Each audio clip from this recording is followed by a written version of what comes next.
A lot of you have been asking me, if you love someone, if you care about someone, why would you cheat on them? How does that make sense? Why, in my position, would I cheat on my girlfriend? Well, I want you to watch all the way to the end of the video before you leave a comment, okay? I don't feel that's too much to ask. It's a little bit complicated. But let me ask you this, in opening this profound area of introspection, blaming, and shaming. The fact that you hate someone, the fact that you want to kill someone, does that mean that you would not murder anybody else? Now, admittedly, murder is a somewhat controversial concept, so I have to express myself here, in a sense, through allegory and metaphor. Many of you say to me, why, Benjamin? Must you be always cheating on your wife or girlfriend? You have a perfectly blissful sort of situation, the two of you together. Why complicate things? Why mess it up? Well, it is a little bit like murder. But you have to see this, first and foremost, from the woman's perspective. Here I am, going about my daily business, and through no fault of my own, women don't perceive me this way at all, even if I'm standing right next to my wife, right next to my girlfriend. As I'm going about my daily business, being a YouTube celebrity, and yes, doing hardcore porn on OnlyFans. Sign up, subscribe, support me now. Women do not see us as a couple. They do not see us as man and woman together. They do not see us as man and wife. What they see is this.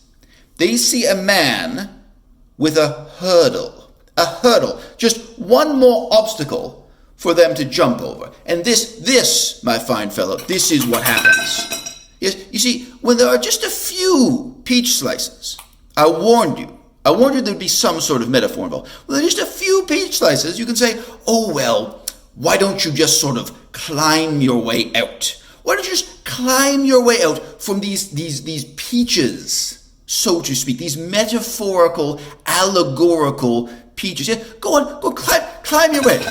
Oh yes, well, a few more come along, and now what? What are you going to tell me? Why don't you fight? Why don't you just fight your way out? Why don't you just push your way out?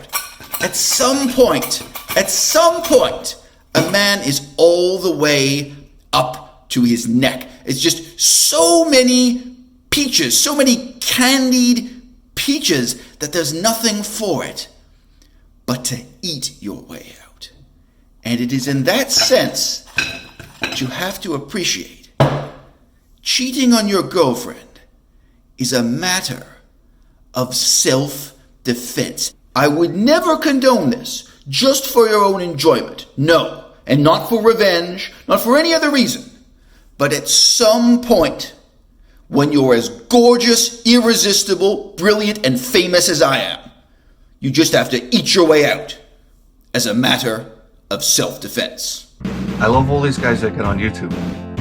They love making videos. So you know what?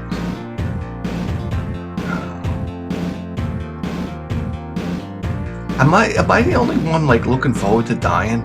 So what do you think about my ex-wife? Should I get back with her? It's not like I have any better options.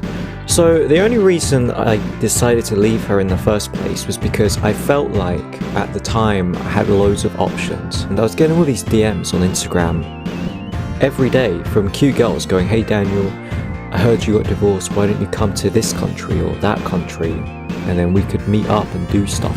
And now no one's interested. I literally get no messages on Instagram anymore.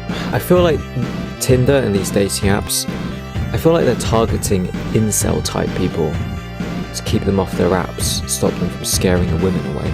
Dating apps were the only way I could get girls. I wasn't really that bothered about dating apps recently because, let's face it, I never get any attractive women when I match people. All of the matches and dates I got on Tinder and other apps before I got banned, they're all ugly. They're so ugly. Oh my god. So I've now been banned on Tinder 100 times.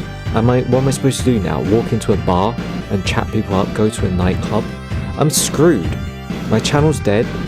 Every single dating app has me on the blacklist and I get banned straight away. how am I supposed to meet women now? So for those reasons, Chihiro should take me back, because the likeliness of me cheating again is pretty much zero.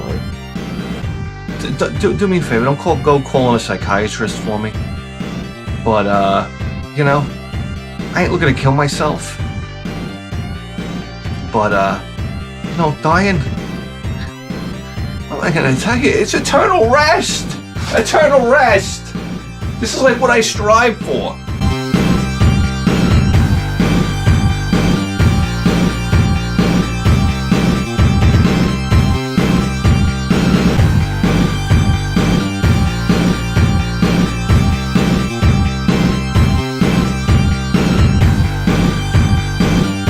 So this brings up a related question that none of you have felt too shy or inhibited to not ask me in the comments section below these fucking videos.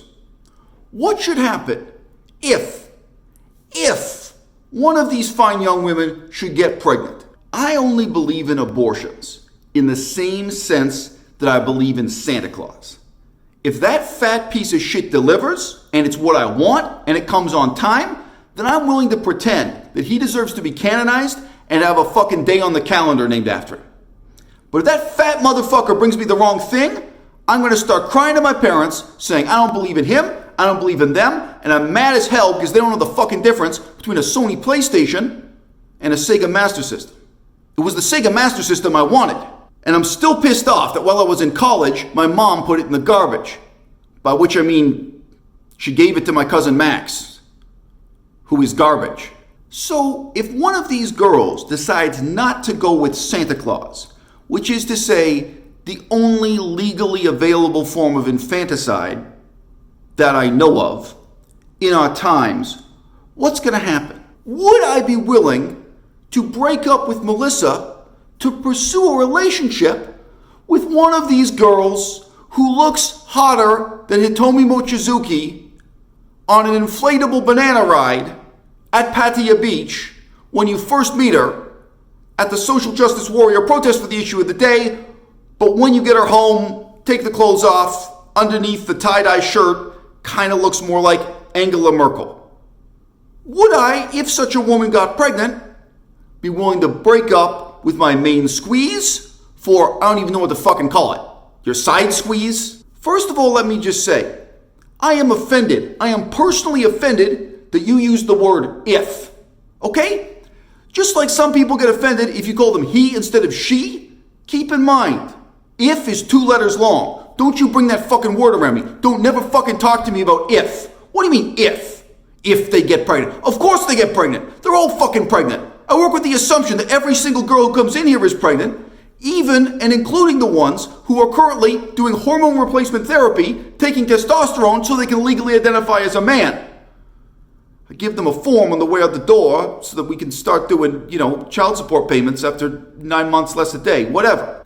I think the truth is, this is one of those issues, like the wage gap, that men and women tend to see differently. There's no doubt in my mind that I would never break up with Melissa for one of these girls, no matter where she stands on the Hitomi Mochizuki to Angela Merkel spectrum. But from the women's perspective, it probably is precisely the tantalizing possibility that they will ruin my relationship with my primary partner that makes them want to sleep with me in the first place. Now, it's needless to say that what I'm talking about in this video violates both the laws of gods and men. But the women I'm meeting at these extremist left-wing protests, they don't really believe in God or men or morality or laws for that matter. What they believe in is the abstract concept of nature. Nature, nature, nature. All the fucking shit they tell me, all the specific scriptural, doctrinal knowledge they derive from the experience of menstruation every fucking month, you wouldn't believe how close the concept of nature comes to faith in a Judeo-Christian God in the minds of these girls who have dreadlocks, tie-dye t-shirts, and an agenda to fire the police and replace them with psychiatrists and some kind of fucking anarchist community patrol. I don't even know. Subject for another video. Leave everything else behind. Everything that you've learned in school. It doesn't matter. You don't need to read any books. All you need to know is already in your yoni. Every cycle is an opportunity to learn from your womb, the wisdom of the earth. With every moon cycle, you connect deeper and deeper to this knowledge you were born with, because you were born with a vagina. You don't need anybody to teach you how to read the story that your body tells every month.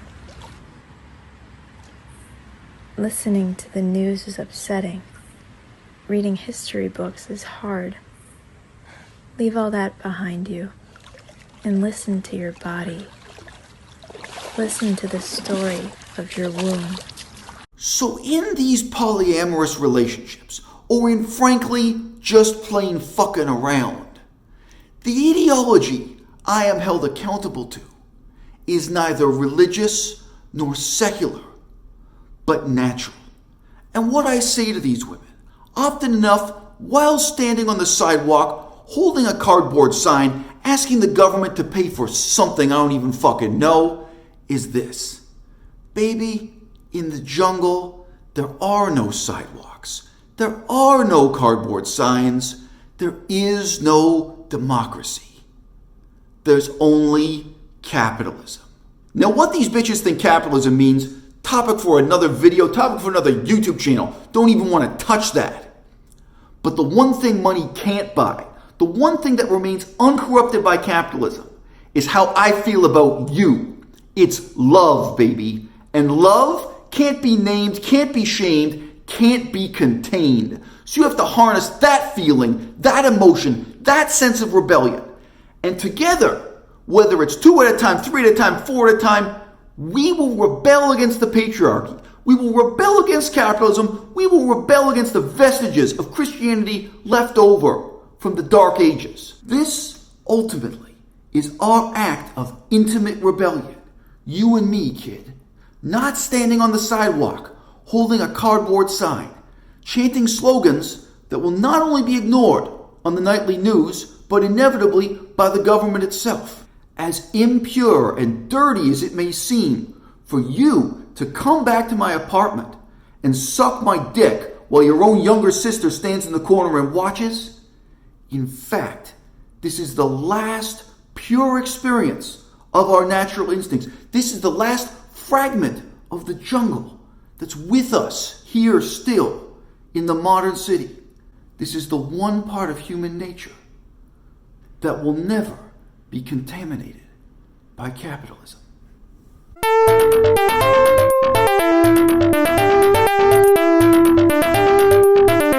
And let me just fucking say, those of you who want to know the name of this character, okay?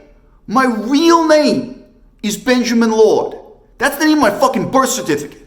Okay? And I'm blind without these fucking glasses. Always has been. Okay? It's the other guy who's the fucking character. Now, I'd love to pretend for the sake of this video that because my name is Benjamin Lord, I'm somehow related to Daniel Lord. Okay? But the fucking truth is, the name Lord only came into my family because my fucking ancestors were involved in terrorism in Ireland.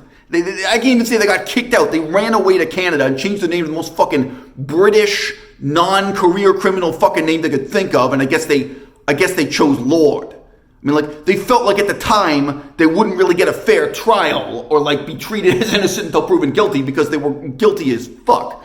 I don't know. I guess I've still got, like trauma from that memory. I guess that's why I'm still morally opposed to terrorism this day.